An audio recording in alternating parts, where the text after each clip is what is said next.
आज मैं supreme court के माननीय मुख्य न्यायाधीश जी को कोटि कोटि धन्यवाद देना चाहता हूँ। आपने जो सीबीआई के निदेशक पद पर जो सहजता, सरलता और जिम्मेवारी के साथ साथ जवाबदेही जो तय किए, पहले होता था ऐसा 2 महीना 4 महीना में सीबीआई रिटायर कर जाते थे। सीबीआई प्रधानमंत्री कार्यालय, गृह मंत्रालय के कार्यालय में अपना समय बर्बाद करते थे और उनसे पूछ करके ही काम करते थे। जब सुशांत सिंह राजपूत केस में सुप्रीम कोर्ट ने आदेश दिया था कि 45 दिन के अंदर में सीबीआई रिपोर्ट करे जो आत्महत्या है या हत्या है। एनसीपी के सबसे बड़े नेता शरद पवार जी कहे थे उस वक्त, जो महाराष्ट्र में भी एक बड़े नेता का हत्या हो गया था और 14 से आज तक उस केस का जजमेंट, वह कुल्लू, वह निर्णय, वह सर्च, वह इन्वेस्टिगेशन सीबीआई आज तक नहीं कर सकी। ऐसा ही कि सुशांत सिंह राजपूत का नहीं हो जाए, लेकिन वही हुआ। लेकिन आज भारत के सुशांत सिंह राजपूत के फैंस को एक आशा की किरण जगा, जो सुप्रीम कोर्ट के माननीय मुख्य न्यायाधीश जी आए, पूरा कानून का जो पहले से आदेश है उस आदेश पर इम्प्लीमेंट करवाएंगे। और सीबीआई के भी नए निदेशक आए हैं जायसवाल जी, उनको भी कोटि कोटि धन्यवाद। सुप्रीम कोर्ट ने जैसे ही ममता दीदी पर कार्रवाई करने का सहमति दी, वह बहुत सहज कानून के तहत जिसने अपराध किया है उस पर कार्रवाई कीजिए। 2 MP, 1 मंत्री, 1 मेयर, उसने कानून नहीं तोड़ा, कानून तोड़ा पश्चिम बंगाल के माननीय मुख्यमंत्री ममता बनर्जी ने और कानून मंत्री ने। सीबीआई आया था गिरफ्तार करने, जांच करने, इन्वेस्टिगेशन करने, लेकिन ममता दीदी को 2019 याद था, 2021 याद नहीं था। 2019 में सीबीआई गई थी जांच करने के लिए शारदा चिट फंड का, सीबीआई में ही को ही गिरफ्तार कर लिया गया और वहाँ के डीजीपी थे राजीव कुमार जी। तत्कालीन सुप्रीम कोर्ट के माननीय मुख्य न्यायाधीश गोगोई साहब थे, उन्होंने कड़ा टिप्पणी राजीव कुमार पर कर दिए थे, लेकिन उसके बाद छोड़ दिए। केंद्र सरकार भी अपना कर्तव्य समझकर छोड़ दिए। ममता दीदी जी ने यह समझ में आ गया कि हम इस तरह से करेंगे तो हमारा राजनीतिक पतन कभी नहीं होगा। सीबीआई जाएगा, हम गिरफ्तार कर लेंगे, हम जो बोलेंगे। लुईस 16वां कहती थी, जो लंदन की महारानी थी, ब्रिटेन की महारानी, my word is law, I am Lord और माई वर्ड इज लॉ। जब पूरे विश्व में इंग्लैंड का और लंदन का ही महारानी का राज चलता था, जब स्वराज उसके राज में नहीं होता था, तब कहती थी I am Lord, my word is law. आज वही बात ममता दीदी जी उत्तर पश्चिम बंगाल में कर रही थी। जो सीबीआई जाती है उसको भी गिरफ्तार। लोकसभा चुनाव से पहले 2 साल पहले से ममता दीदी जी आज तक हिंदुओं को, सैकड़ों हजारों को मरवा दिए हैं। लोकसभा चुनाव के पहले ही अमित कुमार सिंह और 3 शाह जी थे, शाह जी कोई थे दुकानदार, 3 भाई थे, तीनों भाई की हत्या सड़क पर की गई। हम लोग पढ़ते थे बचपन में, मीडिया जो है, संवाददाता, अखबार, प्रेस रिपोर्टर वह प्रजातंत्र का चौथा खंभा होता है। ये पढ़ते थे हम लोग, लेकिन आज व्यवहार में देखते हैं ये देश में और राज्य में, देश में आपने सुशांत सिंह राजपूत की का केस देखे होइएगा सब आदमी, हम ही तो नहीं देखते हैं। 14 जून को सुशांत सिंह राजपूत की हत्या होती है। देश के बड़े बड़े पत्रकार, उससे बड़े देश में पत्रकार नहीं हैं। राजदीप जी देसाई, रवीश कुमार, अस्थाना साहब, अब तो अस्थाना साहब चले गए इस दुनिया के बारे में, और बहुत सारे पत्रकार, सारे महिला हो या पुरुष हो, सबों ने रिया चक्रवर्ती जी का इंटरव्यू लिया, सबों ने। लेकिन मानवता साथ तार हो गई जब सुशांत सिंह राजपूत की, जिनका बेटा मर गया 35 वर्ष का, उस पिता से कभी इंटरव्यू लेने का कोशिश नहीं किए। रिया चक्रवर्ती जी का बार बार सभी पत्रकारों ने, राजदीप जी देसाई, रवीश कुमार और सारे पत्रकार देश के, उनका इंटरव्यू लिए। क्यों लिए इंटरव्यू? रिया चक्रवर्ती जी के पास में अनेकों तरह के पैसे थे। एक तो सुशांत सिंह राजपूत का 15-16 करोड़ रुपया था। फिर ड्रग, यूरोप टूर से ड्रग का सबसे बड़ा कारोबारी भी थी, वह भी पैसा था, अनेक तरह का पैसा था। उस पैसे के लिए राजीव जी देसाई, रवीश कुमार जी और सारे पत्रकार, देश के सारे पत्रकार ने रिया चक्रवर्ती जी का इंटरव्यू लिया था। लेकिन मानवता तार हो गई।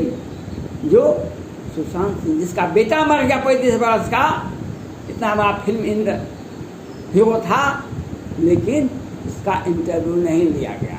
ये पत्रकार हैं, यही पत्रकार पश्चिम बंगाल में कहीं काम करते हैं।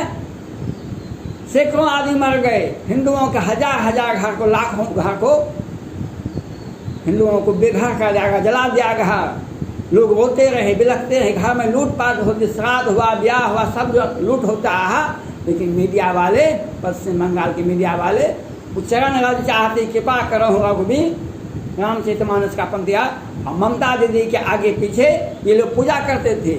आज सेम केस 29 मार्च को बिहार में मधुबनी की बेनीपट्टी मोहम्मदपुर गाँव में एक फौजी परिवार की हत्या हो जाती है। 5 आदमी के परिवार के 5 सदस्यों की हत्या, सेना में BSF का जवान था, 5 व्यक्ति की हत्या होती है दिन में अत्याधुनिक हथियार के साथ, और पुलिस 4 घंटे तक नहीं आती है।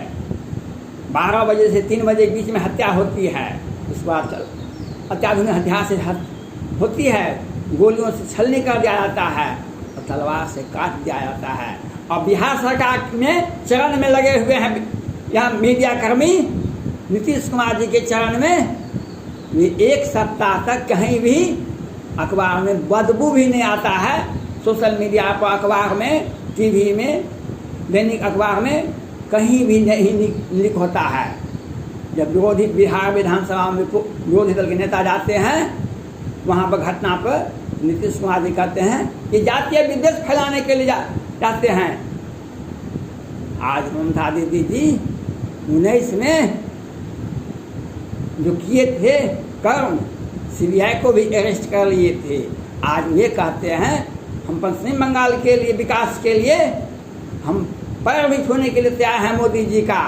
ममता दीदी जी आप विद्वान हैं, लॉ से MA भी किए हैं, और बंगाली भाषा, हिंदी भाषा सबों का ज्ञान है आपको। आप ये बताइए, गीता में कहा गया कर्मण्येवाधिकारास्ते मां फलेषु कदाचनम, रामायण में कहा गया है कर्म प्रधान विश्व याखा, जो जस कहें तस फल चाखा, कर्म शुभाशु देय विधाता। आपने राजनीति किया, मुख्यमंत्री बने, लोकसभा में भी कई बार जीत कर गए, लेकिन आपने जो लोगों का हत्या करवाया, लोगों को बेघर किया, उसकी सजा कब मिलेगी आपको? अगले जन्म में का इसी जन्म में मिलेगा आपको। और आपने जो सैकड़ों हिंदुओं को मरवाया है, सैकड़ों हजारों घरों को तो जलाया है, और आप जल्दी जल्दी बोलते हैं जो आपके बात को लोग समझ नहीं पाए। आप का राजनीतिक पतन नहीं होगा। आपको एक बार जब बाघ जब मानव का मांस खा लेता है, वह बहुत दिनों तक भूखा रहता है, मानव को ही खोजते रहता है। आपने जो जिस आंदोलन का नेतृत्व किए थे, कम्युनिस्ट पार्टी आपसे भी भयंकर थी, सैकड़ों हजारों लोगों को मरवाते थे। आज उसका अंत हो गया। आप आए 10 बरस से, आज आपने उससे भी, कम्युनिस्ट पार्टी से भी आपने अत्यधिक क्रूरता दिखाई। रामचरितमानस में भरत जी कहते हैं, जननी तू जननी भई विदिशन कछु न बसाए। और दूसरा पंक्ति है, बाँझ के जाने प्रसव की पीड़ा। ममता दीदी जी, आप जिनका बेटा मर गया, उस माँ को पूछिए, उसके बाप को पूछिए, उसके परिवार को पूछिए कि बेटा क्या होता है। और आप जल्दी जल्दी बोलते हैं। आज सुप्रीम कोर्ट के माननीय मुख्य न्यायाधीश से अपील है, कानून के तहत इनके ऊपर सख्त कार्रवाई किया जाए और यहाँ वहाँ की जनता कानून रूल ऑफ लॉ को लागू किया जाए। सीबीआई को खुली छूट दिया जाए। वहाँ के कानून मंत्री, वहाँ के मुख्यमंत्री ममता दीदी पर समुचित कार्रवाई होनी चाहिए। जो आगे और माननीय सुप्रीम कोर्ट के माननीय मुख्य न्यायाधीश जी से अपील करना चाहता हूँ, केंद्र सरकार भी इसमें ढुलमुल नीति अपनाती है। जिस तरह से पश्चिम बंगाल में ममता दीदी ने कानून का खिलवाड़ किया है, कानून को तोड़ा है, उसी तरह से बिहार में माननीय मुख्यमंत्री नीतीश कुमार जी, यही गृह मंत्री हैं, जो वेंटिलेटर घोटाला, सिन घोटाला में लोअर कोर्ट और वैकेंट कोर्ट से 3300 करोड़ का घोटाला है। सिन घोटाला लोअर कोर्ट और वैकेंट कोर्ट से बेल हो जाता है। और पटना हाई कोर्ट के बढ़िया न्यायाधीश थे राजेश कुमार जी, वे सुप्रीम कोर्ट को और राष्ट्रपति भवन और प्रधानमंत्री कार्यालय को विधिवत सूचना दे देते हैं, लेकिन आज तक कोई भी कार्रवाई नहीं होती है। नीतीश कुमार पर 1989 में ही सीताराम सिंह की हत्या का मामला चल रहा था और बचने के लिए लालू यादव से दोस्ती लगा लिए। इनके हत्या का मामला सुप्रीम कोर्ट में पहुंचा हुआ है। आप इसकी भी जांच करवावें। और वेंटिलेटर घोटाला, ऑक्सीजन घोटाला, दवा घोटाला, और बिहार में शराब बंद है। कल परसों में 20 सड़क पर 2 कार में टक्कर हो गई। उस कार का जब जांच किया गया, उसमें शराब की बोतल मिलती है बेली रोड पर, पटना के बेली रोड पर। पटना को अगर जानते होगा, बेली रोड ही है पटना का राजधानी। यहीं पर हाई कोर्ट से लेकर के मुख्यमंत्री सचिवालय, मुख्यमंत्री कार्यालय, मुख्यमंत्री आवास, नई सचिवालय, पुराने सचिवालय, सब कुछ बेली रोड पर ही है। बिहार को चलाने के लिए बेली रोड का ही सहारा लिया जाता है और वहाँ पर शराब की बोतल मिलती है। कानून का व्यवस्था। पटना हाईकोर्ट के माननीय न्यायाधीश जी ने कहा था, लगता है सत्ता में बैठे व्यक्ति और प्रशासन मिलकर के शराब बेचवाती है।